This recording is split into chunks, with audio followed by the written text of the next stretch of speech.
Dice el versículo 23 del capítulo 5 del Evangelio de Mateo. Hemos visto que esto se encuentra en el Sermón del Monte. Hemos visto que estas palabras de Jesús, están dirigidas a los súbditos del reino. O sea, aquellas personas que viven, que están dentro del reino de los cielos. Lo podemos ver en un contexto judío, en cuanto a lo que los propios judíos esperaban en su Mesías y en su reinado, y por supuesto lo podemos ver como creyentes, como personas implicadas y bendecidas en el nuevo pacto, en la iglesia, en la esposa de Cristo, lo cual realmente no tiene un carácter únicamente judío, es un carácter universal. La iglesia de Cristo está compuesta de hombres de todas las razas, de todas las culturas, de todas las edades, que han sido lavados en la sangre de Cristo, introducidos por fe y bautizados por un espíritu en el mismo cuerpo, que es la iglesia. Y esta iglesia proyecta, predica, enseña el reino de Dios. Y por lo tanto, la predicación y la enseñanza del reino de Dios tiene que ir acompañada de la actitud, de la conducta adecuada, de lo que debe de ser un súbdito de este reino. Entonces hemos aprendido, ¿verdad?, que estamos en un contexto donde Jesús está ilustrándonos el sexto mandamiento: no matarás. Hemos visto la importancia de la ley y hemos visto la importancia de la conducta en cuanto a la propia ira y en cuanto al propio enfado, en cuanto al propio trato a nuestros hermanos.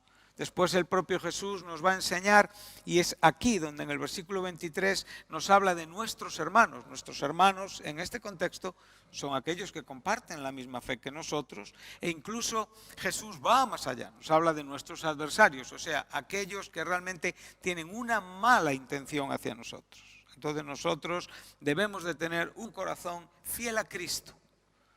Y para tener un corazón fiel a Cristo hay que estar constantemente con un buen pensamiento. Alguien que no tenga un buen pensamiento no puede ser fiel a Cristo. Entonces este es el asunto en el que muchas veces los cristianos se enfrían, los cristianos se distancian, los cristianos se vuelven indiferentes, los cristianos se debilitan porque empiezan a llenar su mente de malos pensamientos. O sea, de pensamientos que no tienen que ver con el carácter de Cristo. Y por lo tanto empiezan a evitar esa lucha que nosotros nunca debemos de tener con la carne en cuanto a hacerle frente, porque nuestra vida se desarrolla por la propia fe. Nuestra batalla está ganada en Cristo Jesús. Y por lo tanto, cuando nosotros tenemos este pensamiento, esa batalla sobra. ¿Por qué? Porque la vida de Dios se manifiesta a través de nuestros cuerpos mortales. Entonces esta vida que se manifiesta muestra que somos personas ocupados en un buen pensamiento. Como digo, tener un buen pensamiento en cuanto a Dios es conocer a Dios. Tener un buen pensamiento en cuanto a aquello que debemos de desarrollar es conocer a Dios. Y a Dios le conocemos a través de su palabra. La relación con su palabra nos da un entendimiento y una enseñanza de quién es Dios. A Dios le conocemos a través de nuestra propia comunión con Él, por la obra y el desarrollo del ministerio espiritual que el Espíritu Santo tiene dentro de nuestros corazones, porque Él conoce todo lo de Dios. Él escudriña todo lo de Dios. Él conoce la mente de Dios. Él conoce el carácter de Dios. Él conoce las intenciones de Dios. Él conoce la voluntad de Dios. Por lo tanto, Él tiene una ventaja que nosotros no tenemos y que necesitamos que Él ponga, que Él fundamente, que Él nos transmita, que Él establezca esta idea en nuestros corazones para que nuestra mente piense bien. Para que pueda, como digo, irrigar, ¿verdad?, con toda su santidad a través de la sangre interior que fluye y brota de nuestra vida en Cristo Jesús, y que podamos pensar bien para hablar bien y actuar bien. Cuando nosotros no pensamos bien, no podemos actuar bien. Tenemos que guardar las formas. Tenemos que retener lo que quiere salir y lo dominamos, pero eso no significa que estemos venciendo nada, porque eso que estás viendo es un problema importante en la vida. Entonces, como digo, la memoria es fundamental en la vida del cristiano, en todo el devenir, en todo el desarrollo, en todo el desenlace de lo que es su vida entre su salvación y su partir con Cristo. El creyente más joven tiene que tener cada día memoria de que Dios le salvó, de que Cristo pagó por sus pecados y de que el Espíritu Santo habita en él, que es un templo del Espíritu Santo. Y eso siempre nos llevará a ser agradecidos. Y ser agradecidos nos llevará a tener una buena actitud hacia otros. El creyente maduro debe de tener constantemente memoria de la fidelidad que Dios ha tenido con él. Y cuando en el día confrontamos aquellas cosas que no nos gustan o que sencillamente nos molestan, entonces tenemos que vencerlas con un buen pensamiento. Porque cuando nosotros empezamos a practicar una mala mente, empezamos a dejar entrar una mala salud en nuestra mente, nuestro camino no está dirigido hacia Cristo. Y estamos desviándonos, aunque inconscientemente, más tarde o más temprano nos daremos cuenta cuán lejos estamos del Señor, cuán, como digo, dormidos, cuán estancados. Y es sencillamente porque no hemos entrenado nuestro pensamiento. Tú tienes que entrenar tu pensamiento si quieres ser creyente. Si quieres ser un hijo que honre a Dios, tienes que constantemente entrenar tu pensamiento. Y ese entrenamiento es el ejercicio de la disciplina cristiana que tú, como persona responsable, temerosa de Dios, rigurosa con la vida, pues tratas de vivir para con Dios y para con tus hermanos. En una relación vertical y en una relación horizontal. Amén. Entonces Jesús nos está diciendo lo siguiente, dice, por tanto, si traes tu ofrenda al altar y allí te acuerdas.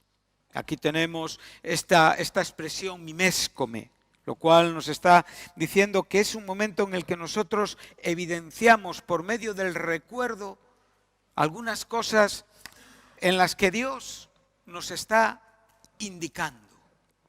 Yo vengo con una intención de adorar a Dios. Yo vengo con una intención de presentar la palabra de Dios. Yo vengo con una intención de escuchar la palabra de Dios. Vemos que estas ofrendas que aquí se nos están indicando son aquellas que se corresponden con los capítulos 2 y 3 de Levítico. O sea, son ofrendas voluntarias. No tienen que ver con ofrendas para el perdón de los pecados. O sea, es la vida sencilla y normal de un creyente. O sea, Jesús se está refiriendo a una vida normal, a lo que cada creyente hace como sacerdote espiritualmente hablando dentro de lo que es la casa de Dios, que es la iglesia. Entonces nosotros constantemente estamos viniendo delante de Dios a través de Jesucristo. Nosotros constantemente estamos exponiéndole a Dios todo lo que es el desarrollo de aquellos propósitos que queremos o deseamos hacer. Todos tenemos hoy propósitos delante de Dios. Y cuando nosotros traemos estos propósitos delante de Dios, venimos trayendo una ofrenda, o sea, una intención hacia Dios en la cual estamos diciendo a Dios, quiero relacionarme contigo voluntariamente para poder vivir la vida normal que es en Cristo Jesús. A veces, muchas personas batallan toda la vida si son cristianos o no. Batallan toda la vida con su mente, si ir por aquí o ir por allá. Eso es porque no están rendidos a Cristo. Sencillamente, porque viven divididos.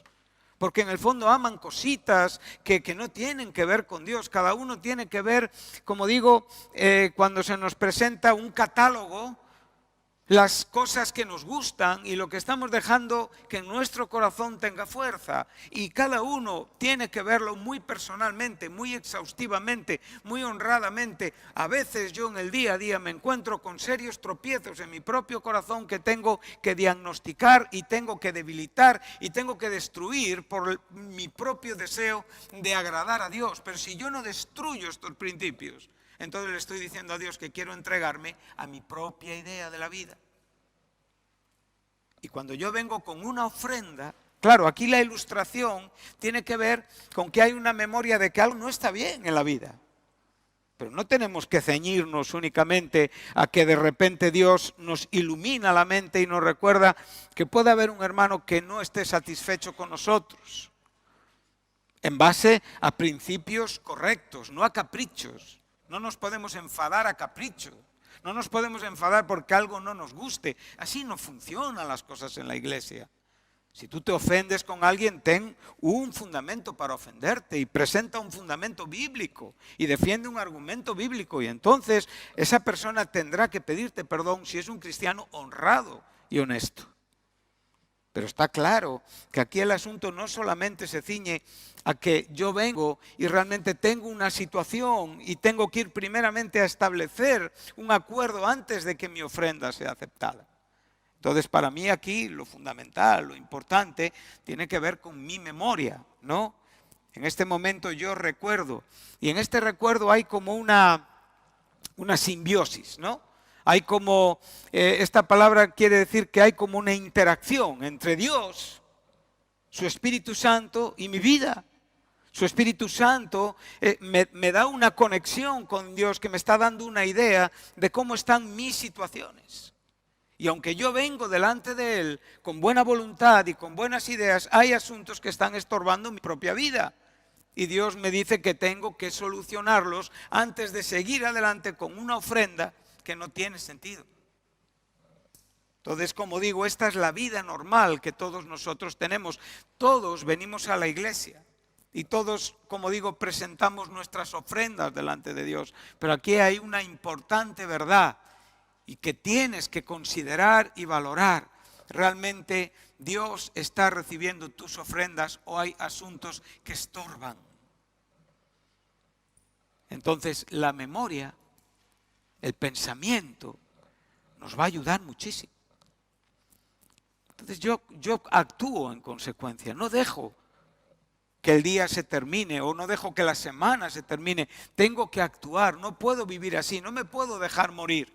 No puede ir mi vida a la deriva, no puedo deslizarme, no puedo despistarme, no puedo desocuparme de mi salvación. Tengo que estar atento.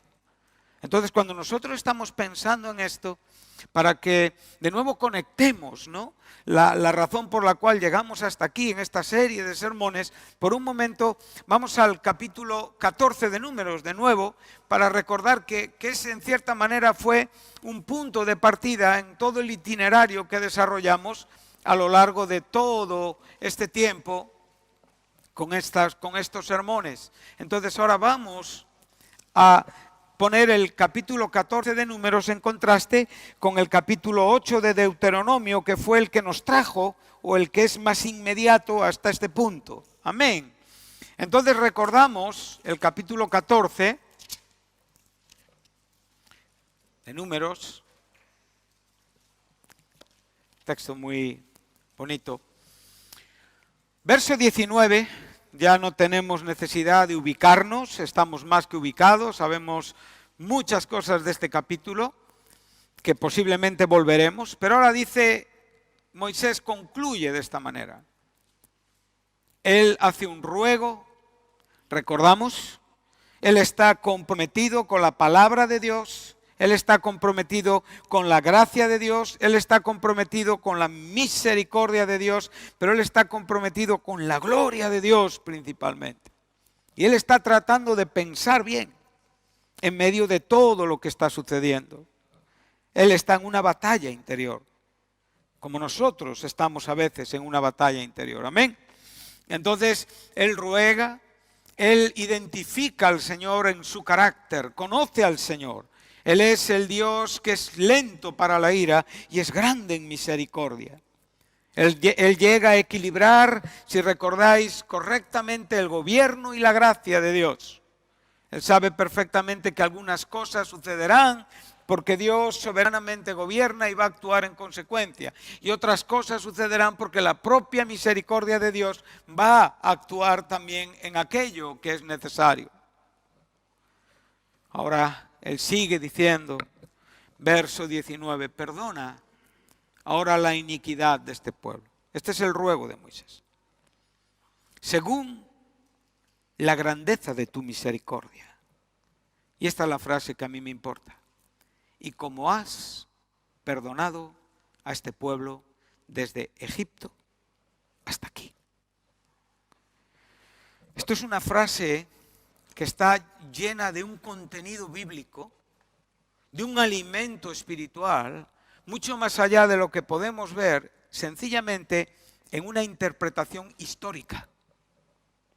Moisés le está diciendo al Señor que tenga memoria, una memoria que Moisés está teniendo. Él está hablando con fundamentos, ¿sí o no?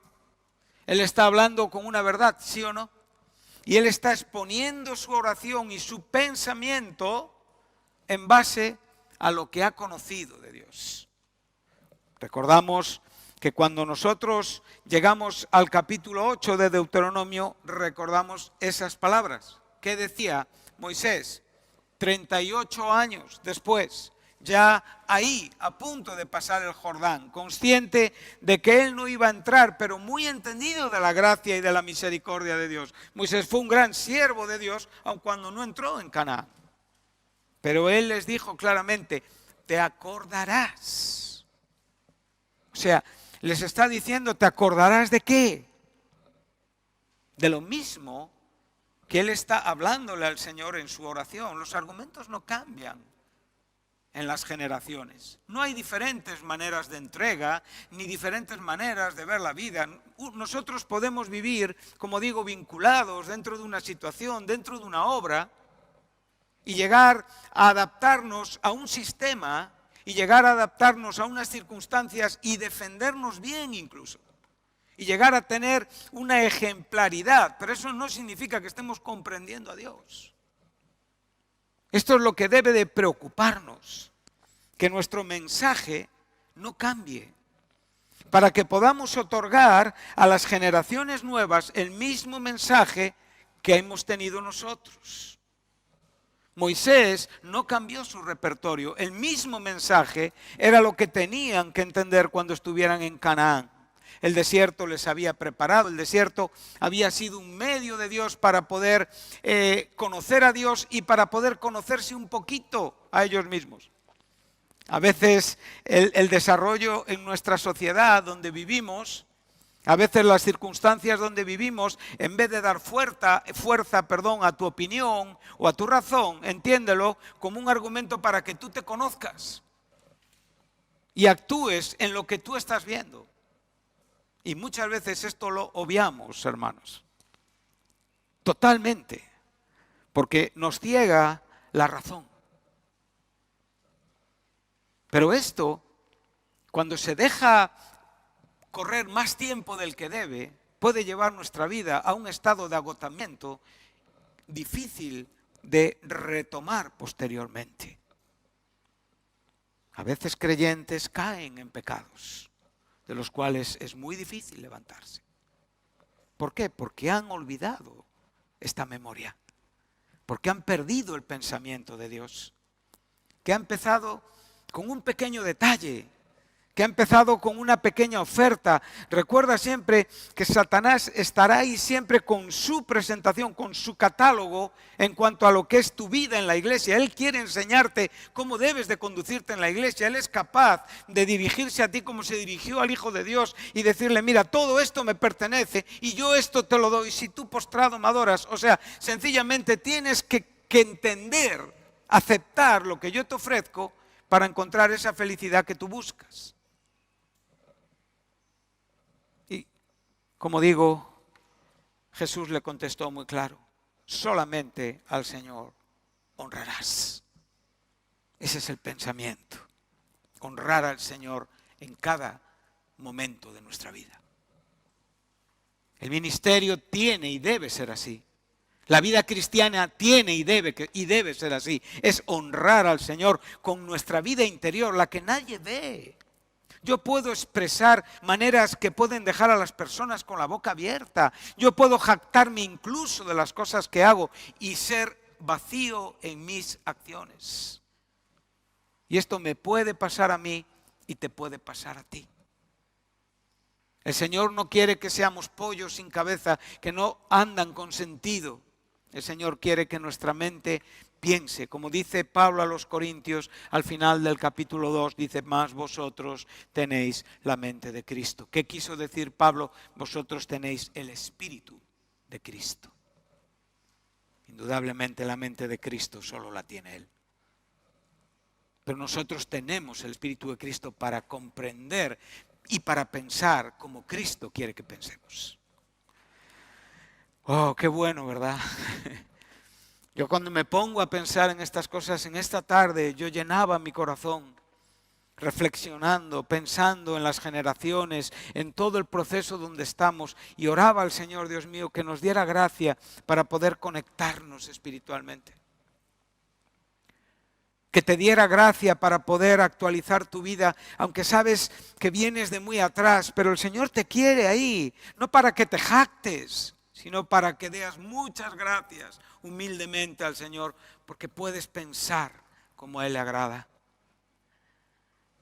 En esto Moisés oró y dijo: como has actuado con tu pueblo desde Egipto hasta aquí.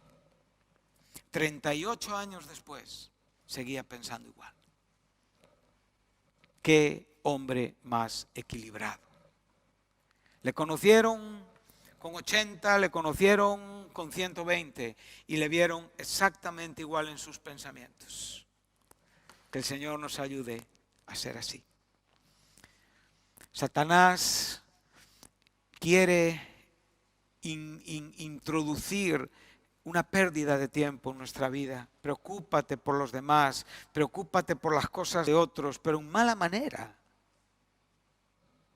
En una falsa humildad, en un interés egoísta. O sea, Él te da un cristianismo, pseudo cristianismo.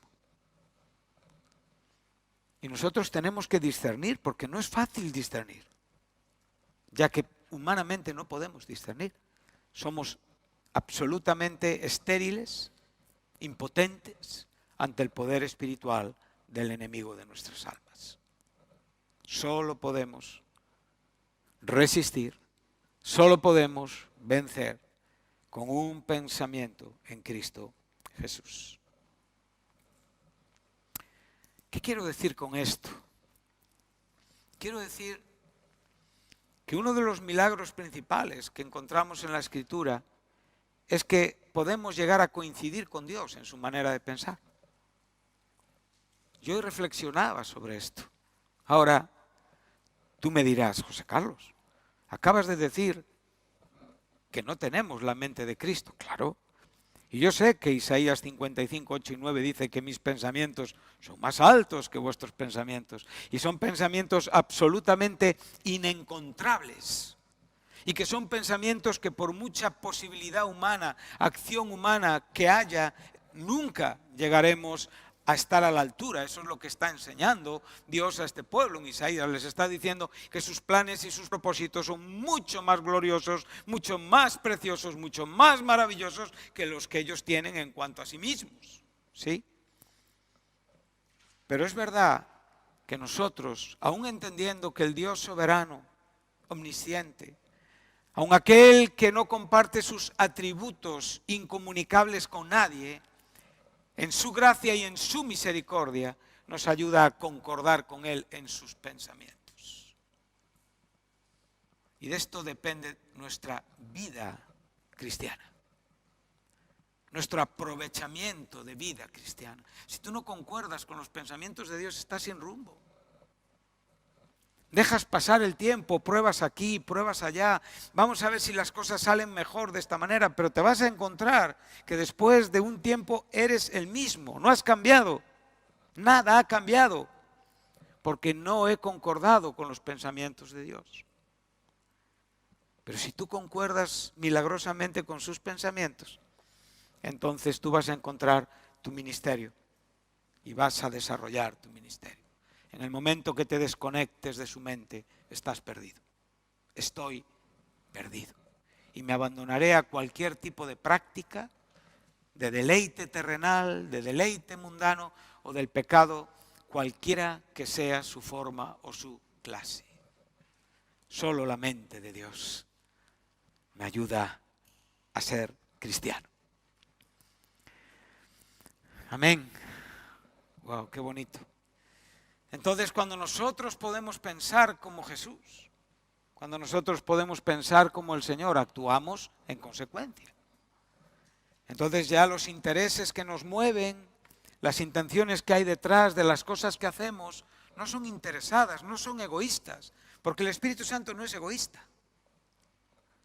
Nosotros por naturaleza somos egoístas y en nuestra humanidad está el egoísmo arraigado, implantado, injertado. No hay forma humana de sacar el egoísmo de nuestra carne terrenal, de la parte espiritual que está vinculada con el viejo hombre y que continuará con nosotros hasta que nuestra vida termine aquí en esta tierra y nuestros cuerpos sean resucitados y glorificados. Solo ahí en nuestra vida no habrá ningún problema.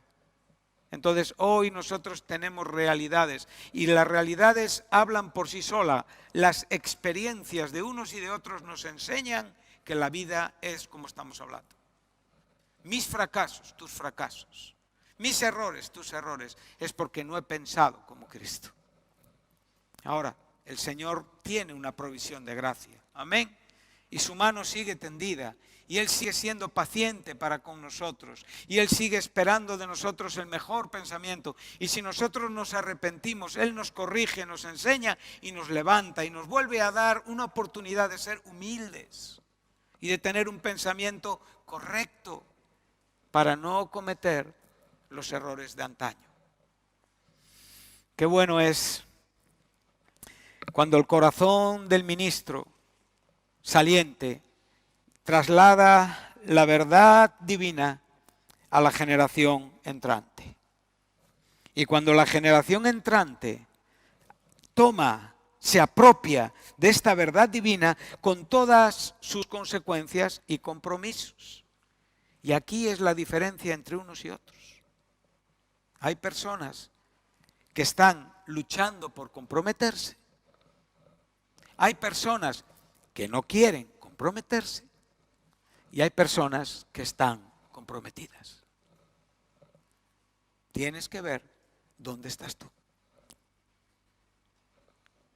Entonces, en tu compromiso estás entendiendo el mensaje que Dios tiene para la iglesia. Es ser fieles y dignos representantes de Cristo para la honra y para la gloria de su nombre. Desde nuestro nuevo nacimiento hasta nuestra muerte, hasta nuestro fin, hasta nuestro último aliento. Vamos al libro de Éxodo. Tenemos unos textos. Ahora vamos a ir desarrollando algunas ilustraciones, como digo, muy significativas. Verso 24 del capítulo 2.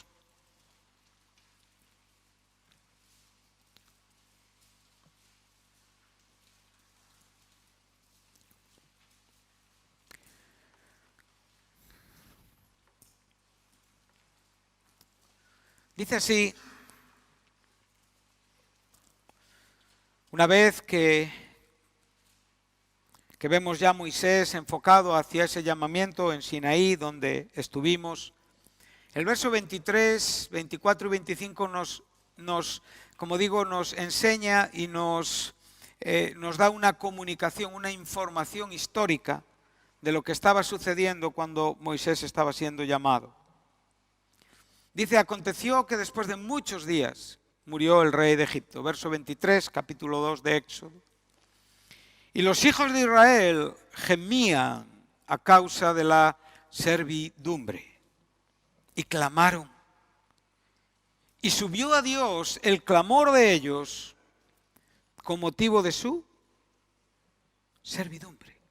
O sea, exactamente la circunstancia más dolorosa y más terrible y menos apetecible que estaban viviendo era la circunstancia que delante de Dios estaba pesando más y estaba produciendo en sus vidas la mejor actitud.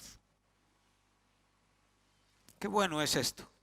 Ahora, como he dicho, hemos visto que Dios tiene una memoria, y cuando digo memoria, no es porque Él tenga que recordar nada, ¿verdad? Yo ya tengo una edad y me doy cuenta que la propia gracia de Dios me ayuda en algunas cosas, pero por lo demás me olvido de otras muchas. Y es porque mi memoria se torna frágil y porque mi cuerpo está envejeciendo y porque empiezo a ver que yo soy bastante, como digo, vulnerable. No tengo más que verlo cada día y yo te animo a que tú te veas así porque esa es tu realidad como la mía. Amén.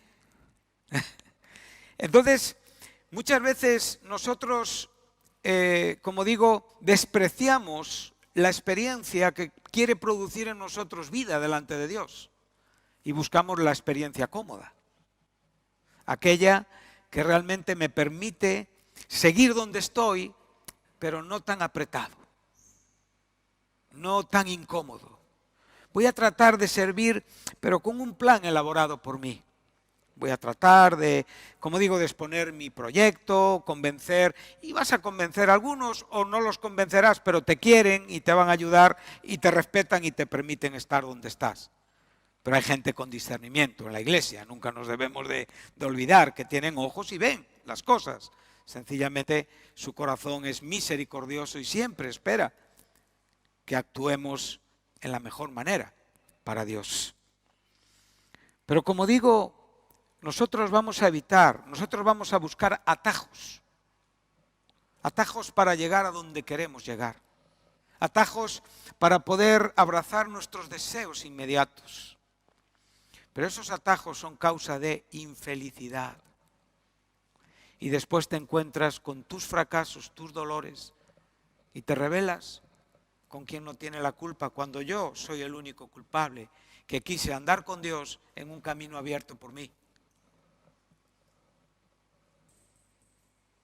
Ahora, cuando estamos leyendo este contexto, nosotros estamos leyendo de un pueblo que está sufriendo, de un pueblo que está siendo maltratado, de un pueblo que ya no es que el asunto había empeorado. Sabemos perfectamente lo que pasó una vez que José falleció. Lo sabemos perfectamente. Todo se incrementó. La mano diabólica del faraón puso un peso, un gravamen sobre el pueblo escogido de Dios. El pueblo, el único pueblo que tenía una promesa divina aquí en esta tierra. Como tú, hermano. Los creyentes somos el pueblo de Dios aquí en esta tierra. Y las promesas divinas son para el pueblo de Dios, no para otros. Si tú quieres vivir las promesas de Dios, tienes que estar en el pueblo de Dios, con el pueblo de Dios y andar en el propósito de Dios. Israel es un tipo de la iglesia, ¿verdad? Curiosamente, Dios, caprichoso, le apetece apretar las tuercas del sufrimiento de Israel. Como Él no puede hacer de otra manera, ¿verdad? Entonces le apetece hacerte sufrir. No, tu sufrimiento viene por tu mala interpretación de la vida cristiana, en todos los aspectos del sufrimiento. Cuando un creyente sufre, y sufre a causa de la justicia, sufre, pero tiene un entendimiento correcto. Cuando un creyente sufre, y sufre a causa de la justicia, pero no tiene un pensamiento correcto, entonces no está aprovechando, rentabilizando el sufrimiento. Y siempre todo sufrimiento tiene un propósito y a veces una causa. Una causa que a veces tú tienes que entender, y yo. Y una experiencia que no puedes evitar. Se nos ha olvidado que Dios lo ve todo de nosotros. Y podemos pensar que muchas de las cosas que vivimos son la consecuencia de aquello que no estamos haciendo como bien debemos. ¿O no? Yo paso página, ¿verdad? Nosotros tenemos una acción rápida. Cuando tenemos un problema, venga, hay que pasar página, ¿eh? Ese es un versículo de la Biblia, ¿no? No, no es un versículo de la Biblia. Es un egoísmo humano. Ver los problemas nos ayuda a entender. Saber de qué somos perdonados nos ayuda a ser agradecidos. Entender nuestra condición y pensar humildemente hace que nuestras vidas sean tremendamente utilizadas en la iglesia. Pero a veces, como digo, tomamos el camino más fácil. ¿Y qué estamos evitando? Evitamos el encuentro con Dios. ¡Wow! ¿Qué dijo Jesucristo en la cruz del Calvario? Ahí tuvo el Hijo y el Padre un encuentro tan glorioso, espiritualmente tan superior a aquello que perfectamente era desde la eternidad. El verbo que era Dios, el verbo que era con Dios, el verbo que estaba con Dios, por un momento en la historia, en una condición de hombre, tiene una comunión con el Padre que se rompe por el propio pecado cargado. Pero cuando el Hijo dice, en tus manos encomiendo mi espíritu, consumado es, la voluntad del Hijo y la voluntad del Padre son perfectas. Y eso produce la gloria de Dios arrasando en la vida de todos los que estaban observando. Tumbas se abren, el velo se raja. Ese fue un momento glorioso. Pero bajando a nuestro nivel y tomando ese ejemplo como algo maravilloso en el que deleitarnos, en el que contemplar y en el que no dejar de ver hacia ahí nunca en la vida, cuando nosotros concordamos con ese pensamiento de Dios, hay milagros, hay una efectividad. La gente admira en nosotros que hay un cambio divino. Algo ha pasado en la vida de ese hombre. ¿De dónde viene? ¿Con quién ha estado? ¿Recordáis cuál Moisés, cuando bajaba de Sinaí, ese rostro brillaba porque la misma presencia de Dios había sido contemplada por los ojos del siervo? Él había estado en la misma gloria de Dios, en la misma Shekinah de Dios, en el mismo Kabot de Dios. Y eso transformó la vida de ese hombre. Y aunque esa gloria menguó y disminuyó y tuvo que taparse con un velo porque es un tipo del viejo pacto para ver la gloria definitiva y perfecta en Cristo Jesús, en aquellos donde el Espíritu Santo habita, que no tenemos que poner un velo porque es la gloria de Dios emitida, si tú quieres, cada minuto, con tu esposa, con tus padres, con tus hermanos, con tus amigos, con los extraños, con los de fuera, con los adversarios. Qué bonito, ¿verdad? Cuando tú concuerdas con esa mente, el pensamiento de Dios se establece en tu mente, tú lo captas y sobre tus rodillas el pecador se arrepiente, el cristiano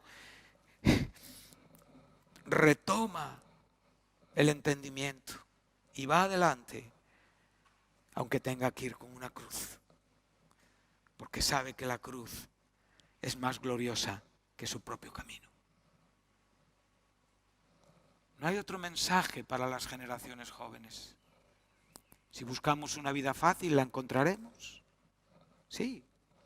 Y seremos creyentes en el mundo también. Pero un creyente bíblico es algo más profundo.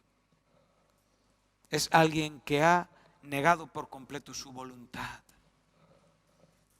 que ha entregado su vida en su totalidad a Dios y que le ha dicho a Dios, vivo solo y únicamente para ti. ¿Y quién pone este pensamiento en ti? Dios, por supuesto.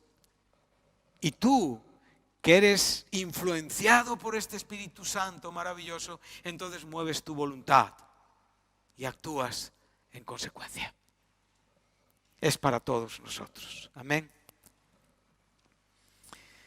Entonces, observa, mira, vamos a leer 2 versículos más y terminamos. Ezequiel en el capítulo 20, versículo 8 y capítulo 20 de Números, versículo 16, y aquí concluimos en este día, ¿vale? Ezequiel, ¿cuántos años después de esta situación en en el comienzo del ministerio de Moisés. Muchos, ¿verdad?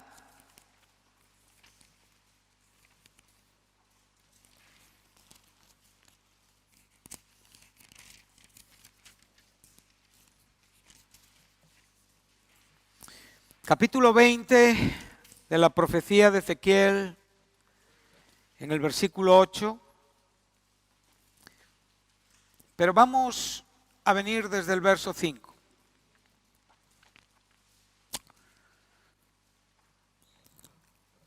Ezequiel está recibiendo el mensaje del Señor en el año 591 antes de Cristo aproximadamente, casi 900, 1000 años desde que Moisés habló. Tremendo. Y dice así,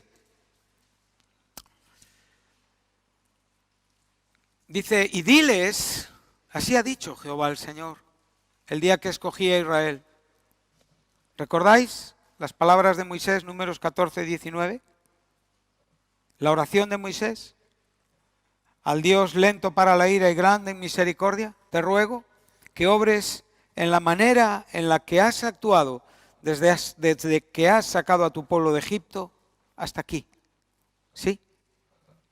La enseñanza en Cades Barnea, 38 años después, que les está enseñando, y te acordarás de cómo Dios te condujo desde Egipto hasta aquí.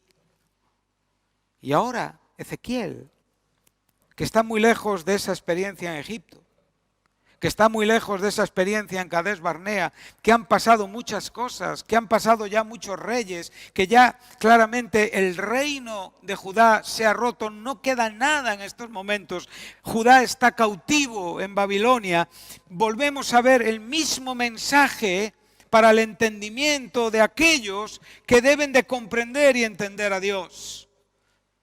Ezequiel estaba en Babilonia, estaba en el río Quebar, ahí empezó a recibir las constantes revelaciones y profecías a lo largo de toda su experiencia. Aquel hombre llamado a ser sacerdote porque era hijo de sacerdote, fue un profeta del pueblo. Pero los mensajes no cambian. El mismo pensamiento de este pueblo cautivo, el mismo pensamiento de aquellos que resistieron en Jerusalén y que estaban actuando en una manera tan deplorable, podía cambiar si entendían a Dios. Entonces, ahora les dice, y diles, así ha dicho ¿quién? Jehová.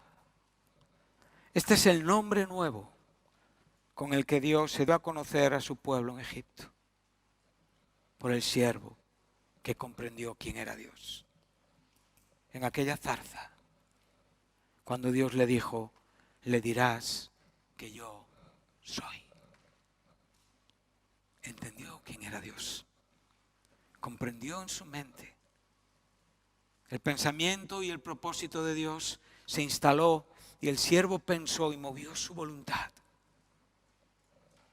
Sabemos que a Abraham Dios se le apareció, a los patriarcas principalmente, como El Shaddai, el Dios Todopoderoso. Sabemos que hay muchos más nombres. Sabemos que subiendo al monte Moriah, Dios se le apareció y se le dio a conocer como el Dios de la provisión, Jehová Jireh. Pero aquí tenemos que entender lo que aquí se nos está enseñando. Este Jehová que Abraham conoció, pero fue un nombre nuevo para este pueblo que ya no conocía al Dios Todopoderoso. Dios puede tener una revelación nueva para ti hoy. Y la necesitas, hermano. Qué bueno es Dios, ¿verdad? Que Dios nos cambie. Y diles, así ha dicho Jehová el Señor, el día que escogí a Israel y que alcé mi mano, ¿para qué? Para jurar a la descendencia de la casa de Jacob, cuando me di a conocer a ellos, ¿dónde? En la tierra de Egipto, cuando alcé mi mano y les juré diciendo, el nombre nuevo, yo soy Jehová, vuestro Dios.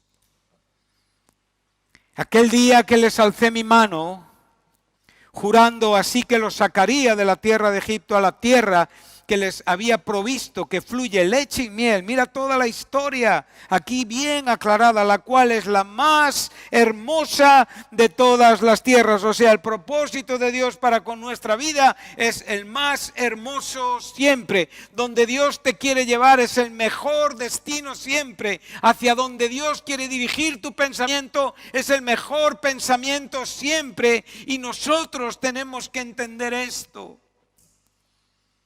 y vivir el maravilloso milagro de coincidir y concordar con la voluntad de Dios aquí en nuestro caminar terrenal. Esto te hará diferente, esto te hará feliz, esto te hará libre, esto te enseñará a vivir a Cristo y a esperar de Él todo, y sin Él no quieres nada, aunque te guste mucho, aunque te apetezca mucho, aunque lo desees mucho. Pero le dirás al Señor, como dice el canto: y fuera de ti nada deseo en esta tierra, que es un canto inspirado en un salmo de la Escritura. ¿Es así en la vida? ¿De verdad? ¿Es así en tu vida? Hazte esta pregunta y en la respuesta encontrarás tu nivel de cristianismo.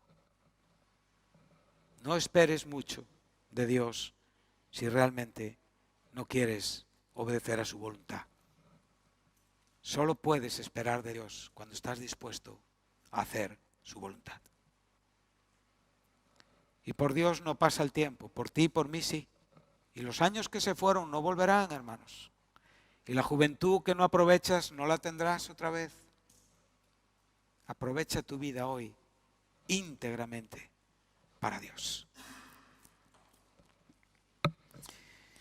Dice: entonces les dije, cada uno eche, esto nos da mucha luz al capítulo 2 de Éxodo. Cada uno eche de sí las abominaciones de delante de sus ojos, y no os contaminéis con los ídolos de Egipto. Yo soy, de nuevo, Jehová tu Dios.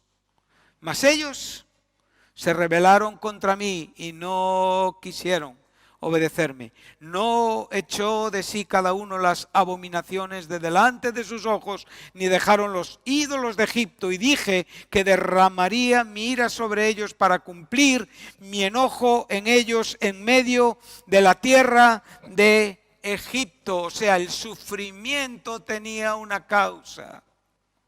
Este pueblo era idólatra y estaba totalmente identificado con los ídolos egipcios. Pero el Señor en su gracia quebrantó, humilló, destruyó su voluntad por medio del sufrimiento. Y cuando en el sufrimiento clamaron a Dios, Dios los oyó y alzó su mano y los libró. En este momento Dios se acuerda, pero no es porque se haya olvidado, es porque el pacto está presente en Él. Él es un Dios de pacto. La memoria de Dios siempre está vinculada con su pacto, con su propósito. Amén. Entonces, como digo, aquí tenéis un contexto para disfrutar, para leer y para poder, como digo, unificar en el desarrollo expositivo de esta tarde y ver que nada cambia desde Éxodo, que nada cambia cuando nos encontramos en Números, que nada cambia cuando nos encontramos en Deuteronomio y que nada cambia dando un salto cuantitativo y cualitativo hasta la misma experiencia ministerial de Ezequiel, vemos que Dios tiene los mismos argumentos y espera de su pueblo las mismas cosas, que abandone la idolatría, que se deshagan de aquellos actos que son abominables, que realmente quieran y amen a Dios como su Señor, que amen a Dios con todo su corazón, con toda su mente y con toda su alma, que esperen de Dios todo y que sean capaces de despreciar su vida hasta la muerte, porque únicamente en ese camino estrecho, únicamente en esa bendita cruz y únicamente en ese bendito propósito está mi felicidad, está tu felicidad. Y si tú quieres vivir un ministerio saludable en la iglesia, tenemos que entender estos principios fundamentales y básicos, pero profundos y espirituales. No necesitamos ver muy lejos. Podemos comprobar, todos tenemos elementos de juicio, ¿o no? Esta iglesia donde vivimos la conocemos. Y podemos ver el aprovechamiento y el desaprovechamiento. Pero esto no es lo más importante. Lo importante es que seas capaz de ver quién eres tú para poder aprovechar tu vida. Entonces, en esta condición tendrás ministerio. Pero si quieres seguir jugando con tus pecaditos, si quieres llevar tus ídolos contigo al dormitorio, si quieres seguir teniendo juegos con internet, si quieres seguir jugando con tu vista, si quieres seguir jugando con el apego que hay a tu humanidad, si quieres seguir disfrutando de tu yo, si quieres realmente es aquello que es antagónico con la verdad de la cruz. Por lo tanto, estás resistiendo al Espíritu Santo, literalmente. Estás echando la cruz de ti y no puedes esperar más que el resultado de tu propia comodidad, que es la que quieres y es la que has buscado. Quieres una vida apacible, quieres llegar a viejo siendo un abuelito, disfrutando de los nietos, que tu mujer no se te muera en la juventud y que seas muy feliz en este mundo. Bueno, pues no tienes la perspectiva de la gloria futura. Porque cuando hay una perspectiva de la gloria futura, entonces nuestra vida cambia. Y disfrutamos de las cosas, pero en un segundo plano. Dios es lo primero. Amén. Y esto es lo que hay que aprender en la vida. Yo sé que te cuesta. Yo sé que a veces lo pasamos muy bien. Y esa, como digo, esa privacidad y esa libertad que tú encuentras cuando nadie te molesta, la disfrutas mucho. Pero eso no es espiritualidad. El creyente vive para la gloria de Dios. ¿Y cómo uno puede vivir para la gloria de Dios sin desear que otros vean que vive para la gloria de Dios? Eso es ministerio. Entender que hemos sido llamados para algo concreto y desarrollarlo en la iglesia feliz. Y como digo, todo nos llegará. Tengamos paciencia. Esperemos, pero no agarres atajos que no llevan a ningún sitio. Amén.